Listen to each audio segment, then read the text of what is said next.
കാരണം എക്സ്പീരിയൻസ് ഉണ്ട് ഇത് ഉപയോഗിച്ച് പുള്ളിക്ക് അവസാന നിമിഷം വേണമല്ലോ അവിടുന്ന് വണ്ടിയെ മാറ്റാൻ പറ്റും.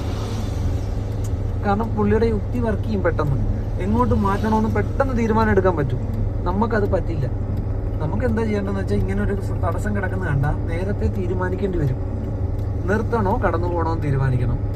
കടന്നു പോകാനാണ് തീരുമാനമെങ്കിൽ പതുക്കെ വണ്ടിയുടെ ഡയറക്ഷൻ മാറ്റാൻ തുടങ്ങണം അവിടുന്ന്. ഇതിനെല്ലാം സമയമാണ് വേണ്ടത്, പകരം സ്പീഡല്ല വേണ്ടത്. ഇപ്പൊ ഈ കാറിനെ തട്ടാതെ പോകണമെങ്കിൽ എനിക്ക് വേണമെങ്കിൽ കുറെ കൂടെ മുന്നിൽ ചെന്നിട്ട് അവസാന നിമിഷം മാറാം. നമുക്കത് പറ്റുമോ? പറ്റില്ല. ഞാൻ കളിയാക്കുന്ന ഇൻസൾട്ട് ചെയ്തൊന്നുമല്ല. നമ്മുടെ കൈക്കും കാലിനും അത്ര സ്പീഡില്ല, നമ്മുടെ മെമ്മറി അത്ര പെട്ടെന്ന് വർക്ക് ചെയ്യത്തില്ല. അത് നോക്കിയിരിക്കുമ്പോൾ നമ്മൾ അപ്പുറത്തേക്ക് നോക്കും അറിയാതെ, അപ്പൊ ഇത് മറന്നു പോകും. അങ്ങനെയാ തട്ടാൻ പോകുന്നത്. ഒരു കാര്യം തന്നെ ഫോക്കസ് ചെയ്തോണം. ഇതേ തട്ടാതെ പോകണമെന്നുണ്ടെങ്കിൽ ഇവിടുന്ന് അനങ്ങുമ്പോഴേ വണ്ടി പതുക്കെ മാറ്റാൻ തുടങ്ങണം. ഒന്നുകൂടെ മുന്നോട്ട് പോവാം. ഫസ്റ്റ് ഗിയർ ഇട്ടിട്ടുണ്ടെന്ന് തോന്നുന്നു. ഒന്ന് പോട്ടെ പതുക്കെ. റൈറ്റ് ഇൻഡിക്കേറ്റർ ഇടണം. എന്നിട്ട് പുറകിൽ നിന്ന് വണ്ടികൾ വരുന്നുണ്ടോ നോക്കണം. സാവധാനം നീങ്ങിയാൽ മതി.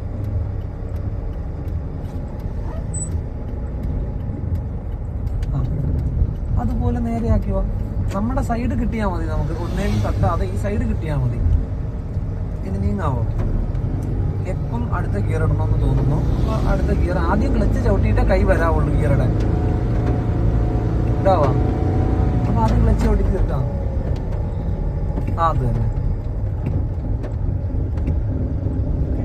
കുഴപ്പമില്ല. ഇത്തിരി താമസിച്ച് പോയത് കൊണ്ട് സ്പീഡിലൊന്നും പോകണ്ട. അപ്പൊ അതൊക്കെ പോയാൽ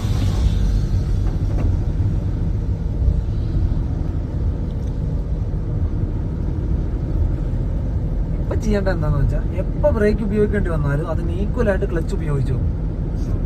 അപ്പൊ ആ പ്രശ്നമില്ലല്ലോ. ബ്രേക്കിലൊന്ന് തൊട്ടാ ക്ലച്ചിലും തൊട്ടു. ബ്രേക്കിൽ ഒരു ചെറിയ വെയിറ്റ് കൊടുത്താൽ ക്ലച്ചിൽ ഒരു ചെറിയ വെയിറ്റ് കൊടുത്തു.